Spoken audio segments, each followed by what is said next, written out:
আমরা এখন বের হইছি অজানার উদ্দেশ্যে। বাসায় পেস্টিসাইডের কাজ হয়েছে, জানি না কোথায় যাব।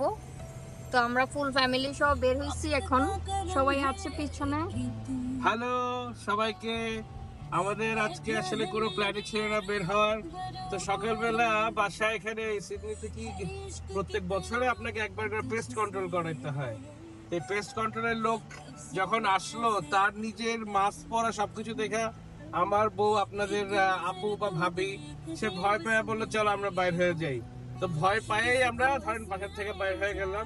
স্টিল কোথায় যাবো জানি না, ওয়েদার ভালো, ছুটিও চলতেছে। তো ভাবলাম আমরা বের হই, সাথে আমার বাবা মাকে নিয়ে বের হয়েছে। পিছনে আছে, আই তোমরা হাই বলো। High high. আমার বাবা রিসেন্টলি ব্রেইন স্ট্রোক থেকে ব্যাক করছেন, দোয়া করবেন ওনাদের। দোয়া করবেন। এখন আমরা যাই, দেখি কোথায় যাওয়া যায়, আপনাদেরকে সাথে করে নিয়ে যাব।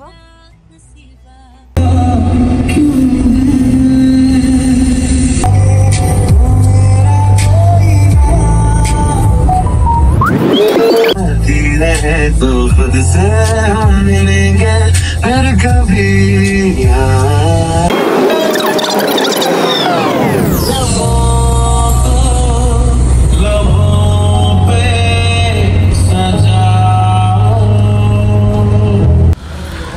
তো আমাদের ডিসিশন হলো যে রাস্তার মধ্যে আমরা একটা সাইনবোর্ড দেখলাম সিম্বিও পার্কে, একটা জু। তো আমরা ডিসাইড করলাম যে চলো ঘুরে আসি, আগে কখন যেহেতু দেখা হয়নি। আর জু দেখার প্রতি আমার এবং আমার ওয়াইফ দুজনের খুব ফ্যাসিনেশন আছে। তো সিম্বিও পার্কে এখানে আসলাম। এখানে বোর্ডটার ভিতরে ওদের টিকিট প্রাইসগুলি দেওয়া আছে, আর প্রত্যেকটা টিকিটেরই মানে ধরেন আপনার অ্যাডাল্ট আবার ফ্যামিলি সহ কত আসবে সেটাই বোর্ডে দেয়া। তো আমি, আমার মা, বাবা, আমার ওয়াইফ, আমরা সবাই একসাথে আগে এলাম যে টিকিট কাউন্টারের দিকে, যে দেখি কত পড়ে। তো আমার 4টা অ্যাডাল্ট টিকিট নিলাম, আমাদের পড়ছে $47 ইচ। এর সাথে আমরা প্রাণীদেরকে খাওয়ানোর জন্য অল্প কিছু খাবার, 4 ব্যাগ ছোটো ছোটো খাবার নিলাম, যেখানে ঘাস, গাজরের টুকরো, তারপরে আর বিভিন্ন ধরনের ভেজিটেবল ছিল। তো ওই 4টা ব্যাগ আবার $20 এক্সট্রা নিল। একই সাথে আমরা যখন এখানে আসি, ওরা আমাদেরকে কয়েকটা ম্যাপ ধরিয়ে দেয় যাতে লোকেট করতে পারি যে কোনখানে কোন এনক্লোজারগুলি আছে। এবং ওরা আমাদেরকে জানায় দেয় যে এখানে বেশ কিছু শো চলতে থাকে বিভিন্ন এনক্লোজার অ্যাট পার্টিকুলার টাইম, একটার পর একটা শো চলতে থাকে, ওই টাইমিংগুলো আমাদেরকে জানায় দেওয়া হয়। তো আমরা এখন আগাচ্ছি।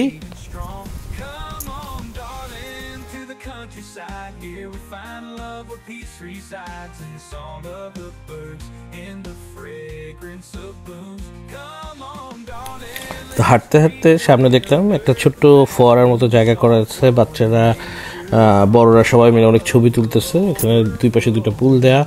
একটা জিনিস খেয়াল করো আমরা, যেহেতু ওয়েদারটা ভালো আর এই জুটা সিডনি থেকে একটু দূরে দেখে লোকজনের ভিড়টা খুব বেশি না, কিন্তু যারা আসছেন সবাই অনেক বাচ্চা কাচ্চা নিয়ে আসছেন। বাচ্চাদের খুব পছন্দ, যা বুঝতেছে এখানকার জিনিসগুলি, মানে হচ্ছে প্রাণীগুলি। তো জুতে তো মেইন জিনিস হচ্ছে প্রাণী। তো যে প্রাণীগুলি এখানে দেখলাম যে বাচ্চারা এই প্রাণীগুলির নিজস্ব নামও জানে। তো আমরা আবার এই ফোয়ারার সামনে থেকে আগাচ্ছি। তো আমাদের প্রথম লক্ষ্য হচ্ছে, তো আমাদের প্রথম প্রাণীটা হচ্ছে কোয়ালা। তো কোয়ালার এখানে আসার পর যে জিনিসটা সবাই জানেনি বা অথবা যারা জানেন না তাদের জন্য, এটা একটা অস্ট্রেলিয়ার নেটিভ প্রাণী। 24 ঘন্টার মধ্যে 20 ঘন্টায় ঘুমায় থাকে। এই ধরনের একটা জীবন পাওয়া খুব সহজ ব্যাপার না এই পৃথিবীতে বর্তমানে। ইউক্যালিপটাস গাছের বাকল বা পাতা খেয়ে বাঁচে। আর আমাদের এই এনক্লোজারটা পাশে আরেকটা এনক্লোজারের দিকে তাকানোর পর আমরা মনে করছিলাম এগুলো হচ্ছে স্টাফড অ্যানিমেল, মানে পুতুলের মতো মনে হচ্ছিল। পরে খুব ভালোভাবে খেয়াল করার পর দেখলাম যে না, আসলে এরা শ্বাস প্রশ্বাস নিচ্ছে, মানে আসল কোয়ালা গাছের উপরে ডাল ধরে ঝুলে ঘুমাচ্ছে। তো দেখতে খুবই অদ্ভুত লাগতেছিল আমাদের কাছে। তাই এই যে নিচের কোয়ালাটার দিকে আমরা খুব ভালোভাবে মনোনিবেশ করা শুরু করছি, এবং সে হঠাৎ করে, আমাদের ভাগ্যটা এত ভালো, সে নড়াচড়া শুরু করলো প্রমাণ করার জন্য যে এরা সবাই আসল কোয়ালা। এরপর আমরা সামনে এগিয়ে গেলাম। সামনে আগানোর পর যে এনক্লোজারটা ছিল সেটা ছিল রেড পান্ডার। তারপর রেড পান্ডাকে খুঁজতেছি সবাই, রেড পান্ডা খুঁজে পাচ্ছি না। প্রথমে এই সাইড থেকে দেখলাম, তারপরে আরেক বেড়ার আরেক পাশে গিয়ে খোঁজার চেষ্টা করলাম, পাইলাম না। হঠাৎ করে দেখলাম ওই গাছের উপরে ভদ্রলোক লুকিয়ে আছেন। তো আসলে খাওয়া দাওয়ার পরে রেড পান্ডা একটা শাই ধরনের প্রাণী, তাই খাবার দাবার পর তারা একটু ন্যাপ নিতে পছন্দ করে। তো রেড পান্ডা দেখার পর আবার সামনের দিকে আগাচ্ছি। আগানোর পরে পেলাম হচ্ছে পেঙ্গুইন। পেঙ্গুইন আমাদের অনেকেরই, স্পেশালি আমার বাবার খুব প্রিয়, আমার মায়ের, আমার ওয়াইফ, তাদের সবার পছন্দ। এই পেঙ্গুইনটাকে দেখে আমরা একটু আটকে গেলাম, মনে হলো যেন আমাদের জন্য শো করতেছে সে। তো পেঙ্গুইনটার বয়স নাকি বেশি দিন হয়নি, সেটা তার বাবা মার সাথে এখন পুলের মধ্যে সবার সাথে ঘুরতেছে আর খেলা দেখাচ্ছে। পেঙ্গুইনের পরে আবার আমরা আগাচ্ছি। এরপরে আমরা আসলাম চিতাবাঘের এনক্লোজারে। তো চিতাবাঘটা হচ্ছে বলা যায় যে এইখানকার সুপারস্টার, সবাই ওয়েট করে শুধু চিতাবাঘটাকে দেখার জন্য। আর এটাও একটা সুন্দর পোজ দিচ্ছিল ওদেরকে, খাওয়ার পর একটু হাঁটলো, আমরা এদেরকে ফলো করলাম। তো চিতাবাঘের এরপরে আমরা আবার আগাতে থাকবো এবং এরপরে খুব সম্ভব এরপরে আসতেছে আমাদের Tasmanian devil. A backwards facing pouch so that when mum is scavenging for food, she's not going to fill up her pouch with goodness knows what and is not going to make her little baby sick. So these little Devil Joey's feet and things will start hanging out the back of her pouch, start climbing all over her back and becoming a little bit of a nuisance for mum. It would make trying to look for food at night time quite a mission when she's got 4 little babies hanging off her. So আমাদের টাইমিংটা খুব ভালো ছিল। আমরা Tasmanian ডেভিলের কাছে আসার সাথে দেখলাম এখানে একটা প্রেজেন্টেশন চলছিল। তো প্রেজেন্টেশনটা আমরা উপভোগ করলাম একসাথে।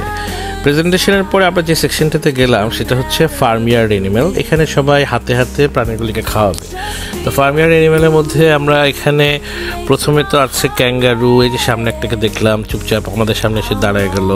আমি তাকে খাওয়ানোর চেষ্টা করলাম, সে খেলো না। বাচ্চারা তার সাথে খেলার চেষ্টা করতেছে।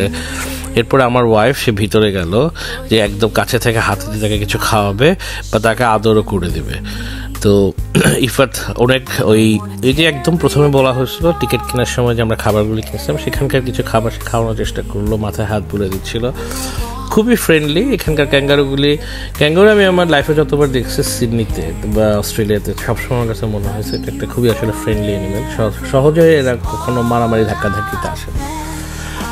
তো এরপর এই ক্যাঙ্গারুকে খাওয়ানোর চেষ্টা করলো। ক্যাঙ্গারু খাওয়ানোর পরে এরপরে আমরা আবার মুভ করলাম। তো এখানকার প্রথম দিকে মেইনলি হচ্ছে সব ক্যাঙ্গারু ধরনের প্রাণী।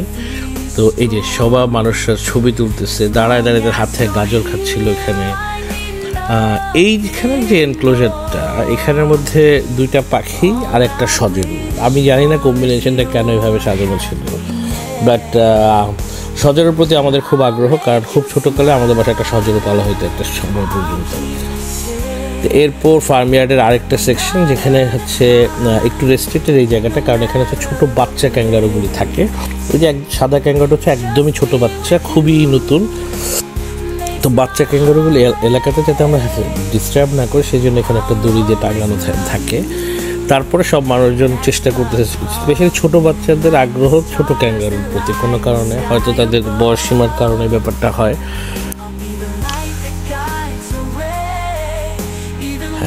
ক্যাঙ্গারুর পরে আমরা সামনে গেলাম। এরপরে প্রাণীগুলি এরপরে ছিল এমু বার্ড। এমু অস্ট্রেলিয়ার ন্যাশনাল বার্ড।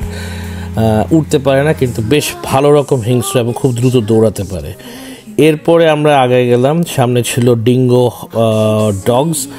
তো ডিঙ্গো সম্পর্কে একটা বিষয় খুব ইন্টারেস্টিং, অনেক কিছু জানার আছে, একটু পড়ে নিতে হবে সবাইকে। এরপরে একটা ছোট্ট ওয়াটার পার্ক আছে বাচ্চাদের খেলাধুলার জন্য।